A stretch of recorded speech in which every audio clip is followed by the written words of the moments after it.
नानी का स्क्रिप्ट और गूगल पे का पेमेंट कभी फेल नहीं होता। ये बात फिर से प्रूव हुआ है। इस मूवी का मेन प्लॉट ही यही है कि एक रूथलेस और ब्रूटल पुलिस ऑफिसर एक केस को कैसा इन्वेस्टिगेट करता है। सुनने में बहुत सिंपल है ना, पर दिखने में उतना ही ब्रूटल होगा। और हीरो अर्जुन सरकार ने क्लाइमैक्स में जो ब्लड शेड किया है, इससे मालूम होगा कि अर्जुन सरकार कितना ब्रूटल है। ये मूवी एक्चुअली एक क्राइम इन्वेस्टिगेशन जेनर है, पर स्टोरी की वीक नरेशन की वजह से ही ये एक मास मसाला एक्शन मूवी में बदल गई। Coming to the music, Mickey J Meyer ने उतना खास कुछ किया नहीं। बहुत से ऐसे सीन्स हैं जहां म्यूजिक से भौकाल मचा सकते थे, और जितनी बार तुम एक्सपेक्ट कर सकते हो कि इस सीन में भयंकर बीजीएम लग सकता है, उतनी बार तुम्हें डिसअपॉइंट करके दिखाएगा। और एक सीन में तो एनिमल के अजीज का ब्लड शेड जैसा मोमेंट आता है, फिर भी मिक्की जी मक्खी ही मारते रह जाएंगे। सिनेमाटोग्राफी इज टू गुड, क्योंकि जिस हीरोइन को हम केजीएफ में साड़ी पहने इतना सुंदर देखते हैं, उससे भी उसे सुंदर दिखाना इट्स नॉट ए जोक। अगर ये मूवी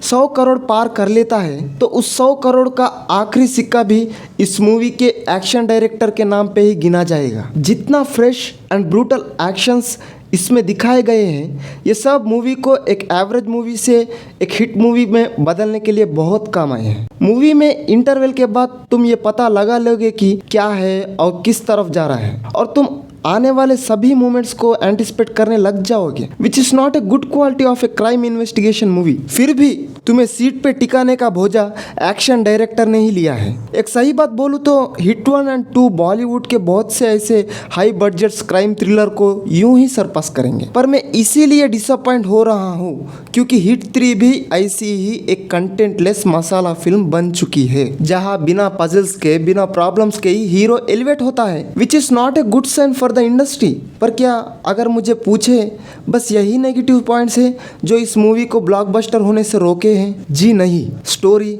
डायरेक्शन, म्यूजिक, इस सभी क्राफ्ट को वी कैन एक्सक्यूज, बट जो विलन इस मूवी में विलन के कैरेक्टर में लिया गया है, इसे तुम हर किस डाइजेस्ट कर नहीं पाओगे। और जब तुम जानोगे कि हिट 1 और 2 विलन्स के आईक्यू, उनकी इंटेलिजेंस ही उन मूवीज को तेलुगु इंडस्ट्री में थ्रिलर के जोनर में एक छाप छोड़ने में मदद किया है, तो क्यों हिट 3 का विलन इतना लो, पावरलेस एंड फूलिश निकला है, वो भी किसके अपोजिट? नानी, जो बंदा उसका 100% देने के लिए तैयार है। सोचो क्यों इनकी प्रीवियस मूवीज इतना हिट है, क्योंकि उन मूवीज में विलन छोटा नंबर, दया जैसे पर्सन है जो नानी का बराबरी कर पाते हैं। It is purely casting fault. अगर सही बात बोलूं तो उसका भी फॉल्ट नहीं है, गलती तो डायरेक्टर की है जो विलन के कैरेक्टर को इंटेंसिवली लिख नहीं पाया। फिर भी अगर तुम्हें नानी को चीरफाड़ करते हुए देखना है तो just go and watch it.